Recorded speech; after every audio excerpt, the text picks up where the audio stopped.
ನಮಸ್ತೆ ವೀಕ್ಷಕರೇ, ಸಪ್ತಾಶ್ವ ಟಿವಿಯ ಟಾಪ್ 10 ನ್ಯೂಸ್ಗೆ ಸ್ವಾಗತ. ನಾನು ಶಮಿ ಶೆಟ್ಟಿ. ಕೆಂಪೇಗೌಡ ಏರ್ಪೋರ್ಟ್ನಲ್ಲಿ ಮಹಿಳೆ ಮತ್ತು ಕ್ಯಾಬ್ ಚಾಲಕನ ನಡುವೆ ವಿವಾದವಾಗಿದೆ.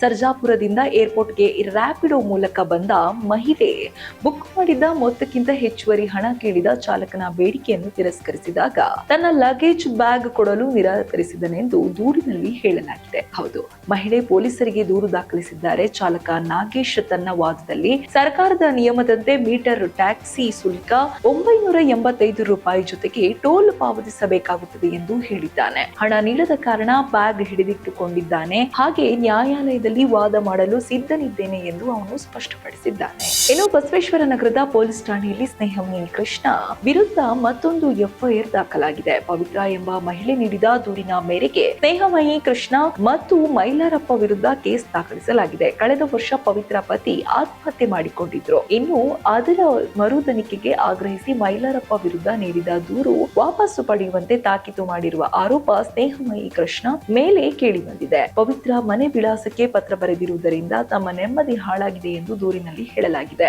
ಡಿಸೆಂಬರ್ 5, 2025ರಂದು ಪತ್ರ ಬರೆದಿದ್ದಕ್ಕೆ ಆಗ ಎನ್ಸಿಆರ್ ದಾಖಲಿಸಿದ ಪೊಲೀಸರು ಇದೀಗ ನ್ಯಾಯಾಲಯದ ಅನುಮತಿ ಮೇರೆಗೆ ಎಫ್ಐಆರ್ ದಾಖಲಿಸಿ ತನಿಖೆ ಆರಂಭಿಸಿದ್ದಾರೆ. ಇನ್ನು ಯಶ್ ಅಭಿನಯಿಸುತ್ತಿರುವ ಟಾಕ್ಸಿಕ್ ಸಿನಿಮಾದಲ್ಲಿ ಹೊಸ ಲುಕ್ ಮೇಕಿಂಗ್ ವಿಡಿಯೋ ಬಿಡುಗಡೆಯಾಗಿದೆ. ಹಲವು ವರ್ಷಗಳಿಂದ ಉದ್ದ ಗಡ್ಡ ಮೀಸೆ ಲುಕ್ ನಲ್ಲಿ ಕಾಣಿಸಿಕೊಂಡಿದ್ದ ಯಶ್ ಈ ಬಾರಿ ಟ್ರಿಮ್ ಲುಕ್ ನಲ್ಲಿ ಅಭಿಮಾನಿಗಳ ಮುಂದೆ ಬಂದಿದ್ದಾರೆ. ಟಿಕೆಟ್ ಪಾತ್ರಕ್ಕಾಗಿ ವಿಶೇಷ ಮೇಕ್ ಓವರ್ ಮಾಡಿಕೊಂಡಿರುವ ಯಶ್ ತನ್ನ ಹೊಸ ರೂಪದಲ್ಲಿ ಫ್ರೆಶ್ ಎನರ್ಜಿ ತೋರಿಸುತ್ತಿದ್ದು ಅಭಿಮಾನಿಗಳಲ್ಲಿ ಕುತೂಹಲ ಹೆಚ್ಚಿಸಿದೆ. ಟಾಕ್ಸಿಕ್ ಸಿನಿಮಾಗಾಗಿ ಯಶ್ ಮಾಡಿದ ಈ ಲುಕ್ ಬದಲಾವಣೆ ಚಿತ್ರದ ನಿರೀಕ್ಷೆಯನ್ನು ಇನ್ನಷ್ಟು ಹೆಚ್ಚಿಸಿದೆ. ಇನ್ನು ಸ್ನೇಹಿತನ ಅಕೌಂಟ್ ಸೈಬರ್ ವಂಚನೆಗೆ ಬಳಸಲ್ಪಟ್ಟಿರುವ ಘಟನೆ ಉತ್ತರ ವಿಭಾಗ ಸೈಬರ್ ಠಾಣೆಯಲ್ಲಿ ದಾಖಲಾಗಿದೆ. ವಿದ್ಯಾರ್ಥಿಯೊಬ್ಬನು ತನ್ನ ಸ್ನೇಹಿತ ಆಯುಷ್ ಮೇಲೆ ನಂಬಿಕೆ ಇಟ್ಟು ಪಾಸ್ಬುಕ್, ಎಟಿಎಂ ಕಾರ್ಡ್ ಹಾಗೂ ಮೊಬೈಲ್ ಸಿಮ್ ನೀಡಿದ್ದ. ಆಯುಷ್ ತನ್ನ ಅಕೌಂಟ್ ಬ್ಲಾಕ್ ಆಗಿದೆ ಎಂದು ಹೇಳಿ ವಿದ್ಯಾರ್ಥಿಯ ಅಕೌಂಟ್ ವಿವರಗಳನ್ನು ಪಡೆದುಕೊಂಡಿದ್ದಾನೆ. ಇತ್ತೀಚೆಗೆ ಬ್ಯಾಂಕ್ ನಿಂದ ವಿದ್ಯಾರ್ಥಿಗೆ ಕರೆ ಬಂದು ನಿಮ್ಮ ಅಕೌಂಟ್ ಮೂಲಕ ಬರೋಬ್ಬರಿ 7 ಕೋಟಿ ರೂಪಾಯಿ ವರ್ಗಾವಣೆಯಾಗಿದೆ ಎಂದು ಮಾಹಿತಿ ನೀಡಲಾಗಿದೆ. ಇದರಿಂದ ವಿದ್ಯಾರ್ಥಿಯ ಅಕೌಂಟ್ ಬ್ಲಾಕ್ ಮಾಡಲಾಗಿದ್ದು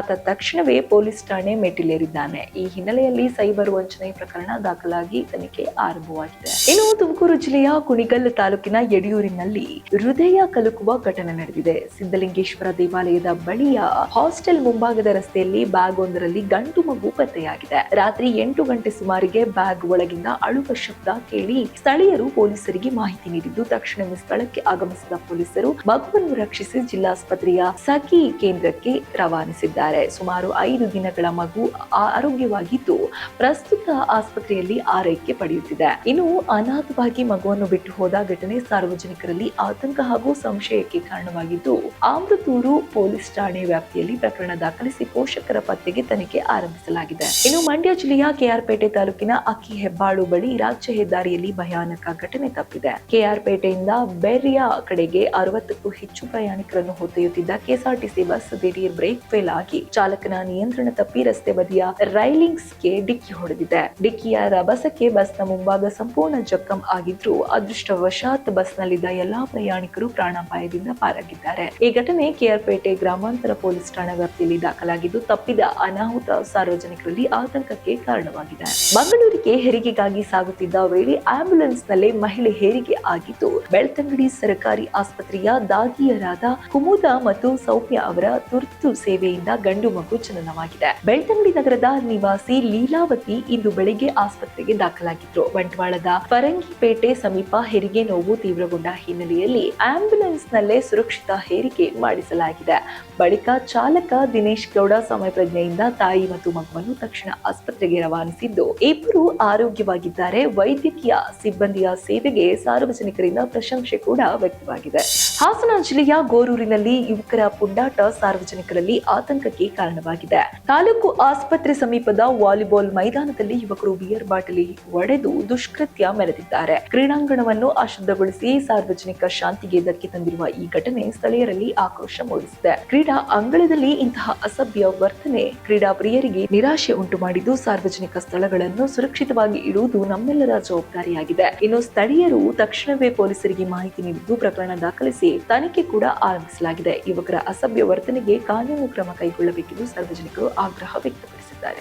ಕೊಪ್ಪಳ ಜಿಲ್ಲೆಯ ಗಂಗಾವತಿ ತಾಲೂಕಿನ ಅಗೋಲಿಯಲ್ಲಿ ಐತಿಹಾಸಿಕ ಶಾಸನ ಪತ್ತೆಯಾಗಿದೆ. ಇತಿಹಾಸ ತಜ್ಞ ಹಾಗೂ ಸಂಶೋಧಕ ಶರಣಬಸಪ್ಪ ನೀಡಿದ ಮಾಹಿತಿಯಂತೆ ಈ ಶಾಸನವು 10ನೇ ಶತಮಾನಕ್ಕೆ ಸೇರಿದದ್ದು ಎಂದು ತಿಳಿದು ಬಂದಿದೆ. ಶಾಸನದಲ್ಲಿ ಮಾತೂರು ಚಂದ್ರೇಗೌಡರ ಹೆಸರು ಉಲ್ಲೇಖವಾಗಿದ್ದು ಅವರನ್ನ ಹರಭಕ್ತ ಶ್ರುತುಗಳ ಗಂಡ ಎಂದು ವರ್ಣಿಸಲಾಗಿದೆ.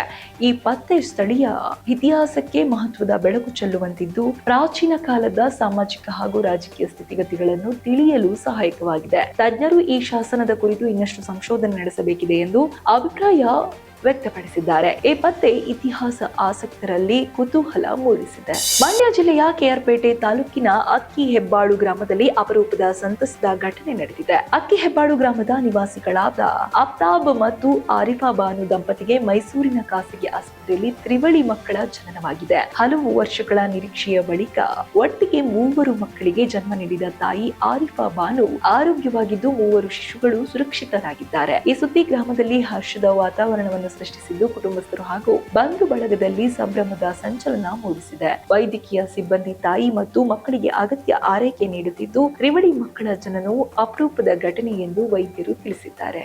ಇದಿಷ್ಟು ಈ ಹೊತ್ತಿನ ವಿಶೇಷ ಸುದ್ದಿ. ಇನ್ನಷ್ಟು ಸುದ್ದಿಗಾಗಿ ನೋಡ್ತಾ ಇರಿ ಸಪ್ತಾಶ್ವ ಟಿವಿ.